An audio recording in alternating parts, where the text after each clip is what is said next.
Hi అండి, welcome to PG journey with Lakshmi vlogs. ఈ vlogs లో నేను మా పీజీలో అయితే ఈ రోజు గుత్తి వంకాయ కూర చేస్తున్నాము. ఇది ఎలా చేస్తామో మా పీజీలో నేను వీడియోలోకి వెళ్ళి చూపిస్తే వంకాయ కూర కావాల్సిన పదార్థాలు: లవంగాలు, యాలకులు, దాల్చిన చెక్క, జీలకర్ర, బిర్యానీ ఆకు, కరివేపాకు, పచ్చిమిరపకాయలు, ఉల్లిపాయలు, టమోటాలు, ఇవన్నీ అయితే మనకు కావాలి. ఈ వంకాయ కూరకు నేను ఇన్ని పల్లీలు అయితే తీసుకున్నాను, ఇంత పచ్చి కొబ్బరి, ఈ రెండు కలిపి నేను ఫ్రై పెట్టేసి ఆయిల్ అయితే యాడ్ చేస్తున్నాను. ఆయిల్ అయితే వేడైందండి.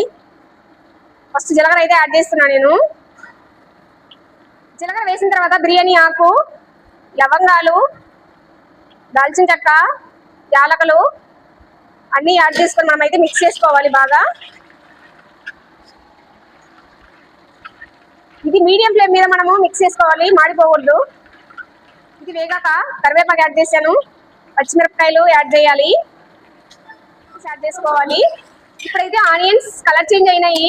ఇప్పుడు వచ్చేసి మనము అల్లం పేస్ట్ యాడ్ చేసుకోవాలి. అల్లం పేస్ట్ యాడ్ చేసుకొని మనం మిక్స్ అయితే చేసుకోవాలి మంచిగా. టమాటాస్ యాడ్ చేశాను, యాడ్ చేసి ఇలా అయితే మిక్స్ చేసుకోవాలి. ఇప్పుడైతే టమాటా మంచిగా ఫ్రై మనకి బాగా మెత్తగా ఉడికింది. ఇప్పుడైతే పసుపు యాడ్ చేస్తున్నాను, 1.5 టీ స్పూన్. కారం పొడి యాడ్ చేస్తున్నా ఇప్పుడు.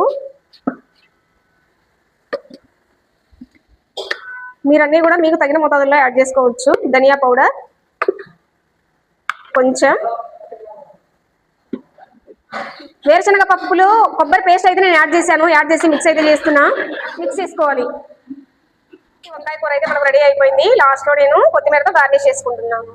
నేనైతే తిని మీకు టేస్ట్ చూపిస్తాను. వీడియోస్ మీకు నచ్చినట్లయితే please like, share and subscribe. Comment చేయడం కూడా మర్చిపోవద్దండి.